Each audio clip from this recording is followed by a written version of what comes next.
Chapitre 7. Jésus victime. Petit 1. Combien il est salutaire à l'âme de penser à la passion. Le Seigneur a assigné ses saintes plaies comme l'école où mon âme doit s'instruire, raconte sainte Véronique Giuliani. Il me disait, tu ne dois jamais entreprendre aucune œuvre, sans entrer tout d'abord dans ces plaies amoureuses pour apprendre comment tu dois faire cette œuvre. Et tu dois faire ainsi toujours, aussi bien pour les choses extérieures que pour les choses intérieures.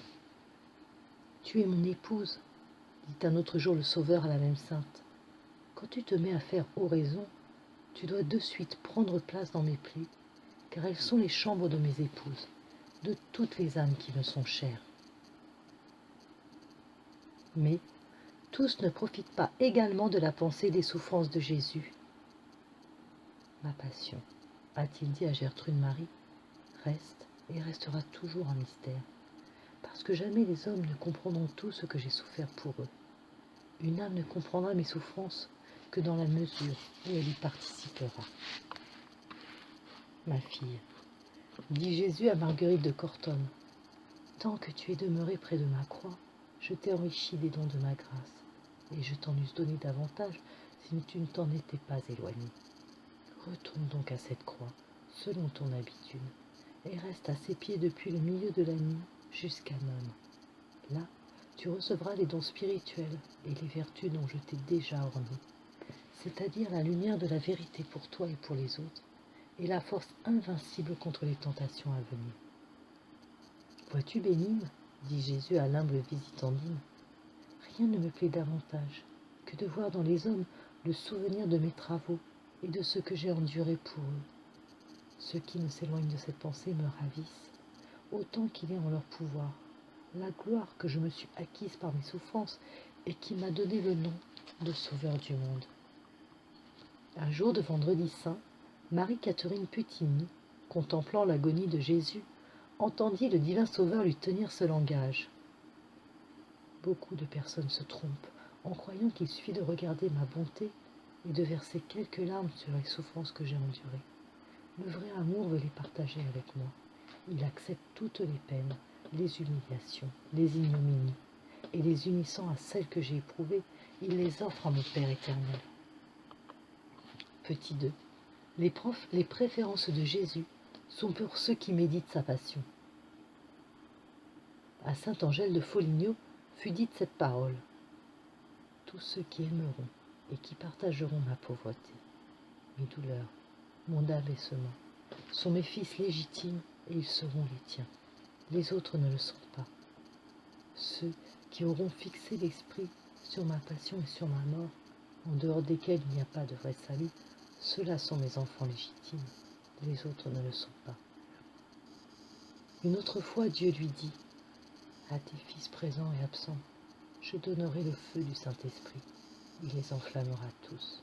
Et par l'amour, il les transformera totalement en ma passion. Il y aura cependant entre eux de grandes différences. Ceux qui se souviendront davantage de ma passion m'aimeront davantage.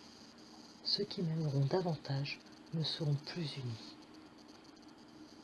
Et à sainte Mechtilde, autant de fois, au souvenir de ma passion, l'homme gémit du fond de son cœur.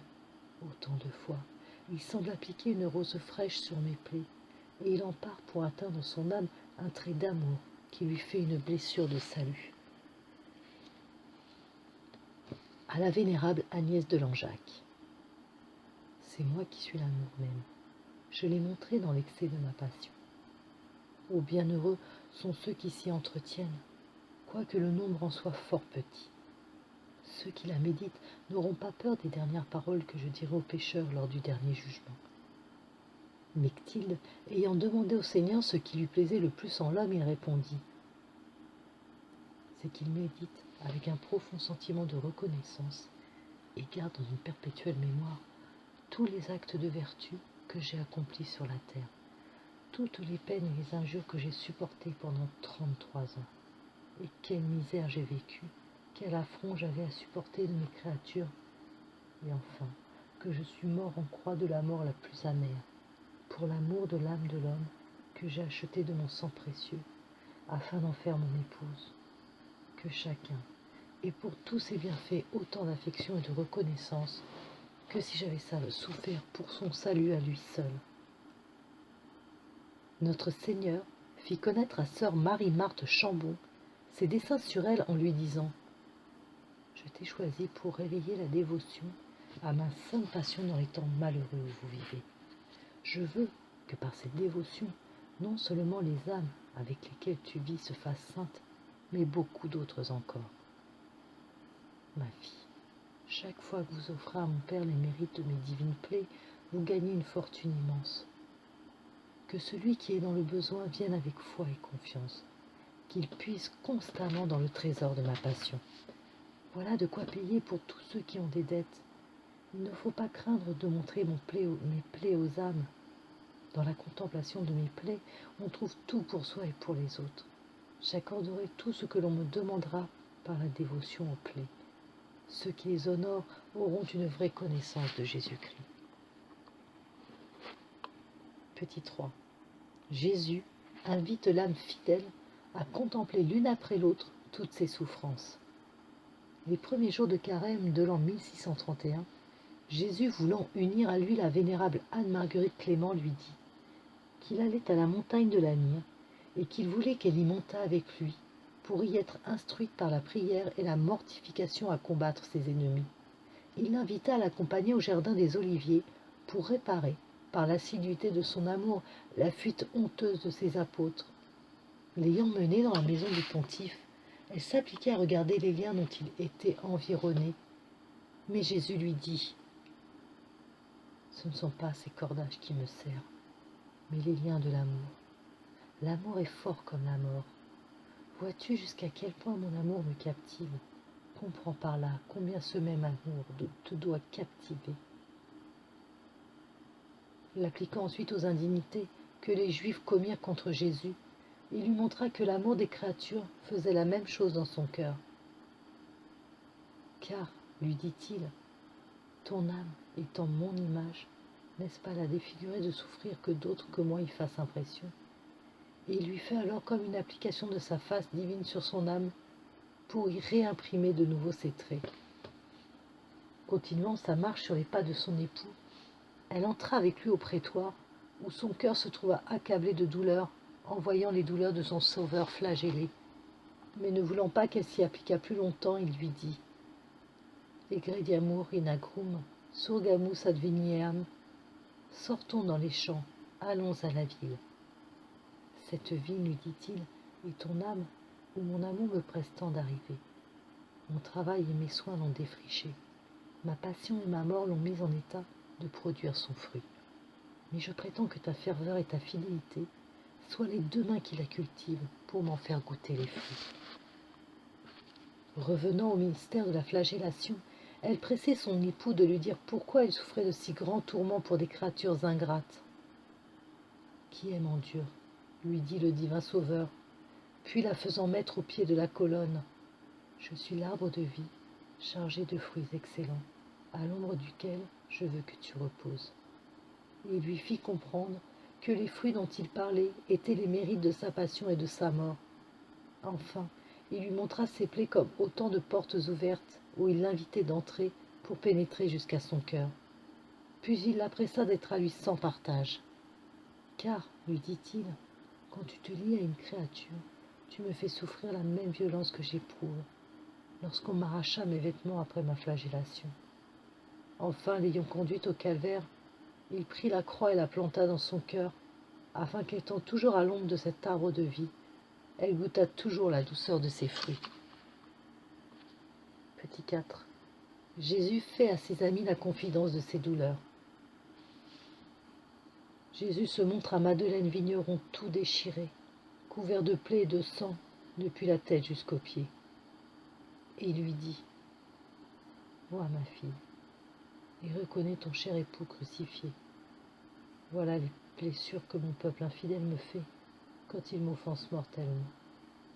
Sache que tes larmes, qui viennent de l'amour que tu me portes, m'en adoucissent la douleur. » Une autre fois, il lui dit « Regarde ma fille, comme on m'a traité. » Son visage paraissait pourtant extrêmement doux, et on l'y remarquait une grande compassion pour les pécheurs. Non, disait-il, tous les tourments ne me sont rien. S'ils voulaient recevoir tous les bons mouvements que je leur inspire. Mais ce qui me perce le cœur, c'est qu'après leur avoir mérité tant de bonnes pensées et de pieux sentiments par cette grande abondance de sang que j'ai répandu, voulant maintenant remplir leur cœur très libéralement, ils me le refusent. Je le vis, ajoute la servante de Dieu, prendre un visage plein d'indignation. Il semblait prêt à tout foudroyer. Mais reprenant sa douceur, il me dit, « Ma fille, tu ne saurais rien faire qui me soit plus agréable que de t'employer pour ces pauvres misérables. » Ma fille, lui dit encore ce bon sauveur, il faut que de temps en temps je vienne dire mes afflictions les plus secrètes comme à ma meilleure amie. C'est qu'on ne m'aime point. Pour toi, il y a quelque temps que tu commences un peu. Ton âme est un arbre qui prend croissance, mais auparavant tantôt il croissait, tantôt il décroissait. Et il me la fit paraître comme un arbre qu'il cultivait avec beaucoup de soin. Il semble, dit toujours Madeleine Vigneron, qu'un des principaux tourments intérieurs de notre Seigneur sur la croix ait été l'affliction qu'il concevait de la grande compassion dont seraient touchées les personnes qui l'aimeraient en considérant ses grandes souffrances. Car m'ayant trouvé comme le cœur percé de douleur dans la compassion de tant de souffrances qu'il endurait.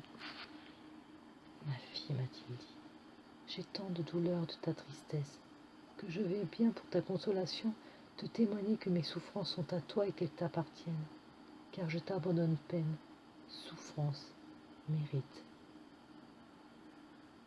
On a donc une part d'autant plus grande au fruit de la passion que l'on y pense davantage.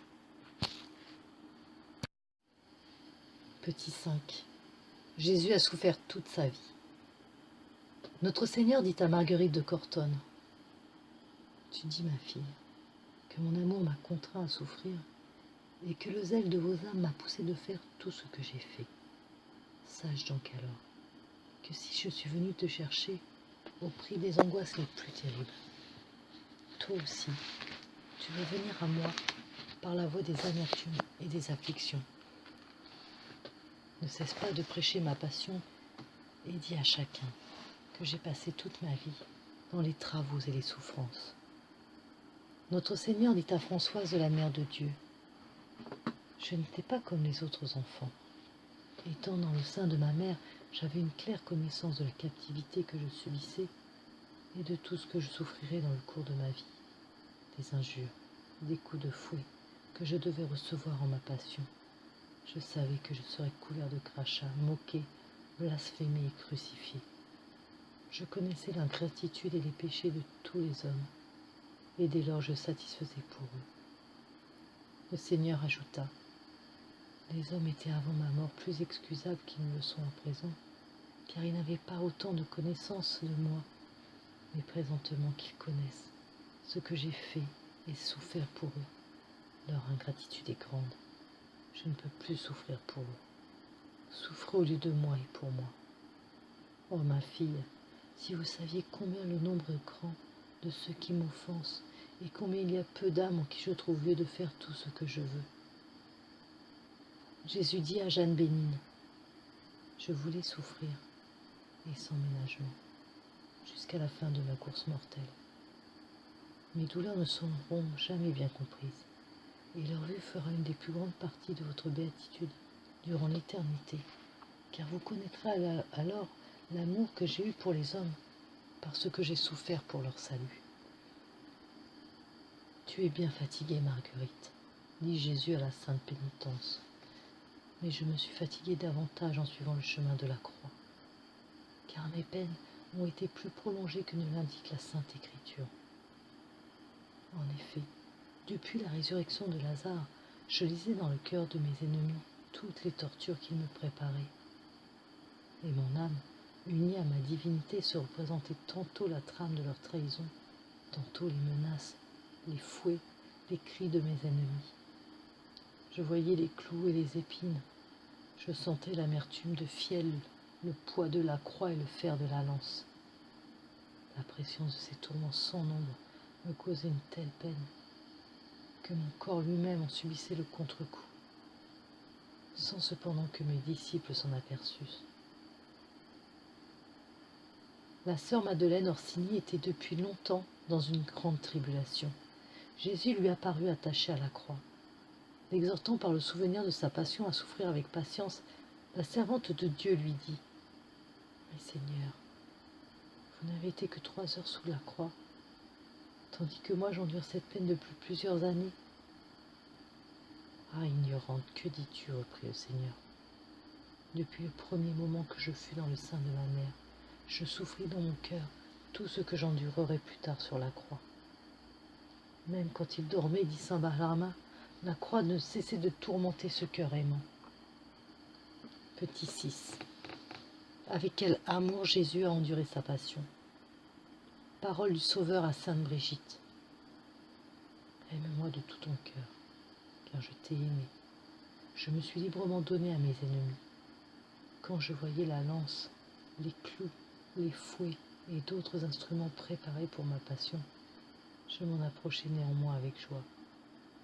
Et quand sous ma couronne d'épines, ma tête fut toute sanglante et que mon sang ruisselait partout, j'eusse mieux aimé que mon cœur fût déchiré en deux, que de ne pas te posséder et de ne pas t'aimer. Tu serais donc trop ingrate si tu ne m'aimais, moi, qui t'ai témoigné tant d'amour. Les peines intérieures de Jésus. La bienheureuse Camilla Battista Varani, Clarisse, avait travaillé plusieurs années à sa réforme spirituelle. Lorsqu'elle fut admise à la communication des peines intérieures du cœur affligé de l'homme-dieu, Jésus, lui ayant appris que ses douleurs étaient aussi grandes que son amour pour son Père, elle lui demanda dans une oraison de lui faire connaître chacune des peines qui accablèrent son cœur sacré. Jésus lui répondit « Sache, ma fille, que les peines que j'ai portées dans mon cœur furent innombrables et infinies. Il te sera facile de le comprendre si tu fais attention que je suis le chef d'un corps dont tous les chrétiens sont les membres qui sont innombrables, comme tu le vois, et dont la plupart me furent, me sont et me seront arrachés par le péché mortel. » Petit 8. Membres arrachés sans retour du corps mystique de Jésus. Cette peine fut pour mon cœur une des plus cruelles. Figure-toi en effet, quel est le supplice d'un criminel à qui l'on arrache les membres par violence, et tu sauras quel fut mon martyre à la pensée, profondément sentie, de tant d'âmes qui me sont arrachées pour toujours, et de tant d'autres qui se séparent de moi pour un temps, et me causent autant de déchirements qu'elles commettent de fautes mortelles. Or, il faut que tu saches que la douleur causée par l'abscission d'un membre spirituel l'emporte d'autant sur celle d'un membre corporel que l'âme est supérieure à la matière. Tu ne saurais comprendre, ni toi, ni personne, l'atrocité et l'amertume de la peine dont je te parle. Peine pourtant si souvent renouvelée que le nombre en est incalculable. Pour ne parler ici que des damnés, autant d'âmes perdues, autant de membres s'arracher à mon corps avec les douleurs qu'il vous est facile d'imaginer. Je dois dire cependant que toutes ces séparations ne me furent pas également cruelles. Comme les péchés mortels ne sont pas tous égaux entre eux, comme il y a diverses manières de les commettre, les séparations qu'ils opèrent ont causé des déchirements plus ou moins douloureux. Et pour le dire en passant, de là viennent les diversités que l'on remarque en enfer, dans la qualité et la quantité des tourments qu'on y endure. Et parce que leur volonté demeurera éternellement perverse, leurs supplices aussi seront éternels. Oh, combien cette triste pensée que ces membres innombrables ne me seraient jamais, jamais, jamais rendus m'était insupportable. Aussi ce fatal jamais est ce qui tourmente et tourmentera le plus éternellement ces âmes réprouvées. Tous leurs maux ne sont rien en comparaison de cette pensée désespérante. Petit 9. Le fatal jamais des âmes tant aimées. Dans l'accablement de douleur que me cause ce fatal jamais, j'aurais volontiers consenti à souffrir de nouveau toutes ces nouvelles séparations, avec leurs déchirements divers, non pas une seule fois, mais une infinité de fois, pour recouvrer une seule de ces âmes et l'avoir réunie à l'intégrité de mes membres vitaux. Je veux dire mes élus, qui conserveront éternellement la vie qu'ils tiennent de moi. C'est moi, en effet, qui suis la vie vitale, c'est-à-dire la vie de tous les êtres qui jouissent de ce grand bienfait. Tu peux juger par ce que je viens de dire, que pour une seule âme, j'aurais voulu souffrir une infinité de fois toutes ces peines. Combien les âmes humaines me sont chères. Il faut aussi que tu saches que ce douloureux jamais afflige tellement les âmes perdues par un effet de ma justice qu'il n'en est pas une seule qui ne voulut souffrir 1000 enfers à la fois pour recouvrer l'espérance de m'être réunie dans un temps quelconque. Mais hélas, leur triste séparation est sans retour. Et je le répète, c'est là le plus affreux de leur supplice. Voilà ma fille, quelle fut la première peine intérieure qui ne cessa, jusqu'à ma mort, de déchirer mon cœur. Petit 10. En quel sens Jésus a souffert les peines des damnés? La bienheureuse demanda à notre Seigneur s'il était vrai qu'il eût éprouvé les peines des damnés, et s'il avait éprouvé les sensations diverses qu'opèrent dans ses âmes le froid, le chaud, l'action du feu, des coups et violences des esprits infernaux.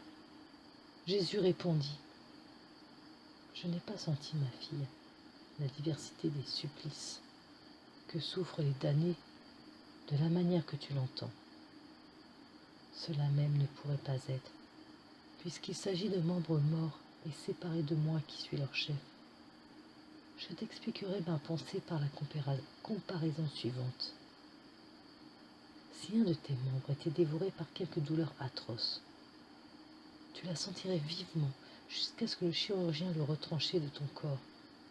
Mais ce retranchement, une fois fait, on pourrait le couper ou le déchirer, le soumettre à l'action du feu, le donner aux chiens et aux loups, sans que ton âme éprouvât le sentiment de ces tourments divers, parce que l'union n'existerait plus entre ton corps et ce membre mort. Cependant, tu serais très peiné de voir un membre qui fut le tien ainsi jeté au feu, accablé de coups, dévoré par les chiens et les loups. Je sentis les mêmes peines à l'égard des réprouvés. Lorsque le péché mortel les arracha de mon cœur, la douleur fut terrible. Et parce qu'ils conservèrent tant qu'ils vécurent le pouvoir de se réunir à moi, je ressentais tous leurs maux et partageais toutes leurs peines. Mais depuis que leur mort eut rendu cette réunion impossible, je fus délivré de ce sentiment douloureux. J'éprouvais cependant une autre peine ineffable et incompréhensible en considérant qu'ils avaient été mes vrais et propres membres, et que cependant ils étaient tombés sous la puissance des esprits infernaux et soumis à des peines innombrables et éternelles. Petit 23. Pourquoi Jésus n'est pas descendu de la croix? Sainte Brigitte entendit le Sauveur expliquer aussi pourquoi il était resté sur la croix. Si je fusse descendu de la croix, comment se serait manifestée ma patience invincible? Et tout se serait-il converti? N'aurait-il pas dit que j'aurais fait cela à l'aide de la magie? Car s'il s'indignait de ce que je ressuscitais les morts, guérissais les malades, ils en auraient bien dit d'autres si je fusse descendu de la croix. J'ai voulu être pris afin que le captif fût affranchi. J'ai voulu être attaché afin que le pécheur fût délié. Par ma constance à demeurer en la croix, j'ai rendu constante toutes les inconstances et j'ai rendu ferme la faiblesse. Petit 24. De chacun de ces tourments, Jésus a fait un principe de grâce. Écoutons ce touchant colloque de Jésus et de Mechtilde. Je te le dis en vérité, j'accepterai les larmes répandues pieusement pour ma passion, comme si on l'avait soufferte pour moi-même. Comment ferais-je, mon Seigneur, pour obtenir ces larmes? Je vais te l'apprendre. Pense d'abord avec quelle amitié et quelle affection je suis allé à la rencontre de mes ennemis, qui me cherchaient avec des épées et des bâtons pour me faire mourir, comme si j'avais été un brigand et un malfaiteur. Cependant, je suis allé au-devant d'eux avec l'empressement d'une mère qui va au-devant de son fils pour l'arracher à la gueule du loup. Secondement, lorsqu'ils me frappaient sans pitié de leur soufflet, autant de soufflets qu'ils me donnaient, autant de baisers affectueux j'ai donné aux âmes de tous ceux qui, jusqu'au dernier jour, doivent être sauvés pour les mérites de ma passion. Troisièmement, pendant qu'ils me flagellaient avec tant de férocité, j'ai fait pour eux une prière si efficace à mon Père céleste que beaucoup d'entre eux en furent convertis. Quatrièmement, lorsqu'ils m'enfonçaient la couronne d'épines sur la tête, autant de pointes d'épines pénétrèrent dans mes chairs, autant de pierres précieuses je plaçai dans leur couronne. Cinquièmement, quand ils me clouèrent à la croix et m'étendirent les membres au point que l'on ne put compter mes os et mes entrailles, j'attirai à moi par ma divine vertu les âmes de tous ceux qui étaient prédestinés à la vie éternelle, ainsi que je l'avais dit auparavant. Lorsque je serai élevé, j'attirerai tout à moi. Sixièmement, lorsque la lance m'ouvrit le côté, j'ai présenté dans mon cœur à boire la vie à tous ceux qui en Adam avaient bu la mort, afin que tous devinssent les fils de vie éternelle. Petit 25. Comment Jésus a voulu être lié pour être tout au pouvoir de l'homme. Jésus dit à sainte Mechtilde: quand j'entrai dans le monde au moment de ma naissance, je fus lié de bandelettes dans les langes, tellement que je ne pouvais me mouvoir, en signe que je me livrais, moi, tout entier, avec les biens que j'apportais du ciel, en la puissance et au service des hommes. Car celui qui est lié n'a plus de puissance. Il ne saurait se défendre et on peut lui enlever tout ce qu'il possède. Semblablement, quand je sortis du monde, j'ai été attaché à la croix, sans pouvoir également me mouvoir, en signe que je laissais à l'homme tous les biens que j'avais acquis durant ma vie mortelle. Ainsi, toutes mes œuvres, tous les biens que je possédais comme Dieu et comme homme, toute ma passion, tout a été abandonné à l'homme qui peut dès lors me ravir en toute confiance ce qui est à moi, et tout mon désir, et qui jouisse de tous mes biens. Petit 26. Jésus pensait à tous dans sa passion. Ses souffrances ont rendu les nôtres méritoires. Pendant que j'allais à la mort, a dit Jésus à Véronique Giuliani, je m'offrais, et j'offrais toutes mes souffrances à mon Père éternel. En ce moment, je vous avais tous présents devant moi, et j'offrais mes souffrances pour tous et pour chacun. Toi aussi, tu étais présente à mon esprit, et je te faisais participante de tous les mérites de ma passion. Ce fut là le principe de ta sanctification, et ce qui rendit méritoire toutes les peines que tu devais avoir. Toutes les souffrances étaient alors devant mes yeux, aussi bien celles que tu as déjà endurées que celles qui te restent à subir. Et moi, avec le prix infini de mon sang, je te méritais des mérites sans nombre, mérites que tu dois gagner par le moyen des souffrances qui te restent à endurer. Vois donc un peu si la souffrance n'est pas une bonne chose, elle qui a été rachetée avec toi par le sang que j'ai répandu. Petit 27. L'espoir du pécheur. Le Seigneur dit à Gertrude: si tu crois que j'ai été offert en croix à Dieu le Père, parce que j'ai voulu être offert de la sorte, crois aussi que je veux encore m'offrir à Dieu le Père, chaque jour pour tout pécheur, avec autant d'amour que je me suis offert en croix pour le salut de tout le monde. Ainsi, tout pécheur, quelque énorme poids de péché qui l'accable, peut respirer dans l'espoir du pardon, en offrant à Dieu le Père ma très innocente passion et ma mort, et qu'il croit bien que par là, il obtiendra une abondante rémission de ses fautes, car il n'y a pas sur terre un remède plus efficace contre le péché que le dévot souvenir de ma passion, uni à une vraie pénitence et une foi droite. Fin du chapitre 7. Petit 11. Membres séparés pour un temps du corps mystique de Jésus. Une autre douleur qui transperça mon cœur me fut causée par mes élus eux-mêmes, car sache que tous ceux d'entre eux qui ont péché ou pécheront mortellement m'ont fait le même mal par leur séparation que tous ceux qui sont tombés au fond des abîmes, puisque ce sont autant de membres que ce cruel péché arraché de mon corps. Plus était grand l'amour que je leur portais et qui devait s'étendre jusqu'au siècle des siècles, ainsi que celui qui devait les unir éternellement à moi, plus j'étais affligée de les voir me quitter, eux, mes membres véritables. Aussi puis-je dire que la douleur que je ressentis dans tous ces membres me causa les plus cruels déchirements. Je souffrais en effet bien davantage en eux que dans les réprouvés, puisque ceux-ci, une fois morts, étant séparés entièrement de moi, mais pour les élus, je sentis et je partageai tous les maux qu'ils devaient endurer, et pendant leur vie, et après leur mort. Je sentis donc tous les tourments des martyrs, toutes les mortifications des pénitents, toutes les tribulations de ceux qui étaient tentés, toutes les souffrances de ceux qui étaient malades.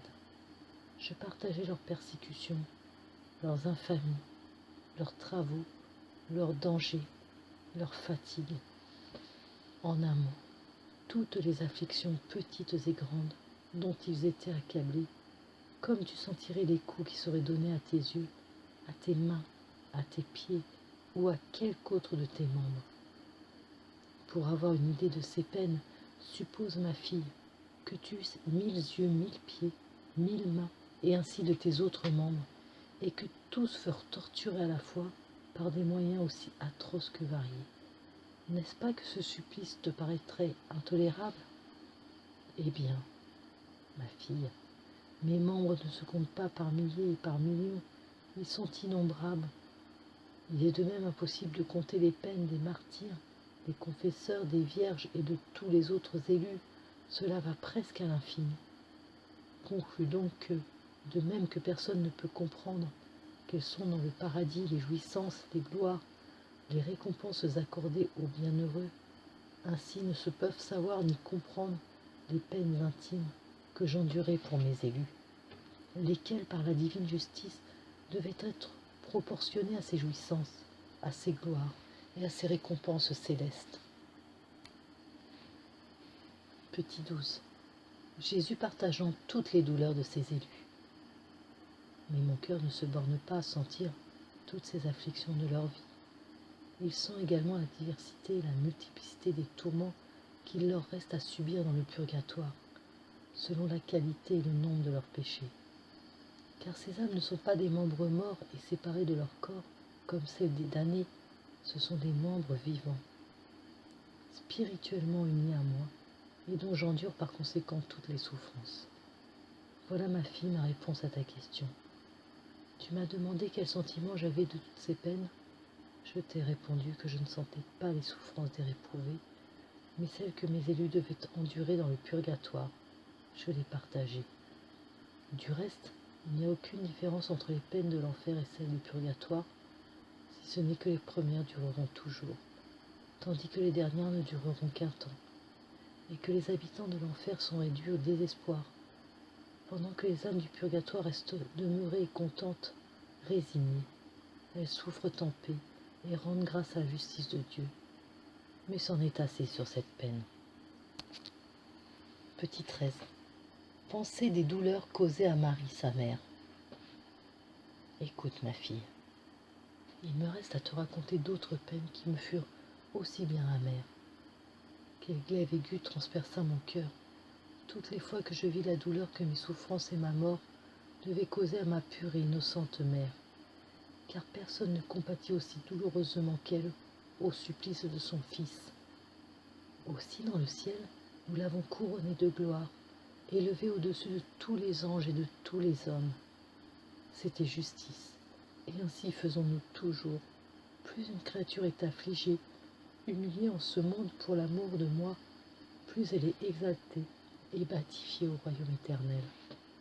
Or, comme personne ici-bas n'a souffert pour moi autant que ma très douce mère, personne aussi ne l'égale dans la gloire. Sur la terre, elle fut comme un autre moi-même, en partageant mes opprobres et mes douleurs. Maintenant, elle est encore un autre moi, par la gloire et la puissance. Mais souviens-toi, ma fille, qu'elle ne participe point à la divinité, dont aucune créature ne saurait être participante. La divinité n'appartient qu'à nous, Père, Fils et Saint-Esprit. sache que toutes les peines et douleurs que j'ai ressenties dans mon humanité, ma mère bien-aimée les sentait et les partageait. Mais je souffrais, dans une mesure plus parfaite et plus élevée, parce que j'étais Dieu et homme tout ensemble, tandis qu'elle était une simple créature. Ces plaies m'affligeaient à tel point que si c'eût été la volonté de mon Père éternel, c'eût été pour moi une consolation de les prendre toutes sur moi et de l'en décharger. C'eût été le plus grand adoucissement à mes maux, mais je ne pouvais trouver aucun soulagement dans mon cruel martyre. La douleur de ma mère, a dit le Sauveur à sainte Brigitte, a plus ému mon cœur que la mienne propre, mais j'ai tout souffert par amour. Petit 14. Participation aux souffrances de Marie-Madeleine. Qui dira aussi ce que j'ai souffert en voyant la fiction de ma fille chérie Marie-Madeleine? C'est un autre mystère douloureux, car la perfection de mes sentiments, à moi qui suis l'amour maître, et sa douce affection, à elle, ne peuvent être connues et comprises que de moi seul. Notre mutuelle amitié a servi de principe et de fondement à toutes les amitiés spirituelles des bienheureux. Ils peuvent s'en faire une idée, ceux qui ont l'expérience du saint et spirituel amour. Mais atteindre à la hauteur des sentiments de Madeleine, nul ne le pourra jamais. Jamais il ne se rencontrera un tel maître, ni une telle discipline. Jamais il n'y aura sur terre une autre Marie-Madeleine. Sa compassion pour moi ne fut dépassée que par celle de ma mère. Aussi ma mère et Madeleine furent-elles les premières à qui j'apparus après ma résurrection. Petit 15. Les douleurs de ses apôtres. Une autre douleur qui déchirait mon âme était la pensée fixe et continue de mes apôtres. Je les voyais ébranlés, je les voyais tomber, eux qui étaient les colonnes du ciel et les fondements de mon église militante. Je les voyais dispersés, comme des brebis sans pasteur. Je pensais à tout ce qu'ils auraient à souffrir par amour pour moi. Je contemplais d'avance leurs tourments et leurs martyrs. Or, il faut que tu saches, ma fille, que jamais père n'a eu pour ses enfants, ni frère pour ses frères, ni maître pour ses disciples. Un amour aussi tendre et aussi cordial que celui que je portais à ses disciples, à ses frères, à ses fils bien-aimés. Tous les hommes, mes créatures, je les aime d'un amour infini. Néanmoins, j'ai voué un sentiment spécial à ceux qui ont partagé ma vie mortelle. Aussi je pensais bien plus à mes apôtres qu'à moi-même, lorsque je m'écriai au jardin des Oliviers. Mon âme est triste jusqu'à la mort. Je les voyais sans moi, c'est-à-dire sans chef, sans maître et sans père, et ce délaissement m'était si pénible qu'il me semblait une mort anticipée. Quiconque voudra lire le dernier discours que je leur adressai après la scène ne pourra, quelque dur qu'il soit, retenir ses larmes, parce que toutes les paroles qui composent ce discours respirent la compassion. Elles sortaient du fond de mon cœur qui me semblait se fendre d'amour pour ses chers amis. Ce n'était pas une vue confuse que j'apercevais de leur loin cruel martyre. Je voyais crucifier Pierre, décapiter Paul, écorcher Barthélemy. Je voyais enfin par quel genre de mort chacun devait finir sa vie. Juge de la peine que j'éprouvais dans mon âme par cette supposition. Si tu étais uni à quelques personnes par les liens d'un saint amour, et que tu la visses injuriée, torturée, suppliciée à cause de toi et pour ton amour, combien tu serais désolé d'être l'occasion de ces souffrances. Et ta désolation serait d'autant plus amère que tu voudrais au contraire pouvoir lui procurer paix et consolation. Or c'était moi, ma fille, qui devait être la cause des infortunes de mes apôtres. Aussi de la douleur que je ressentis pour eux, il m'est impossible de te donner aucune comparaison.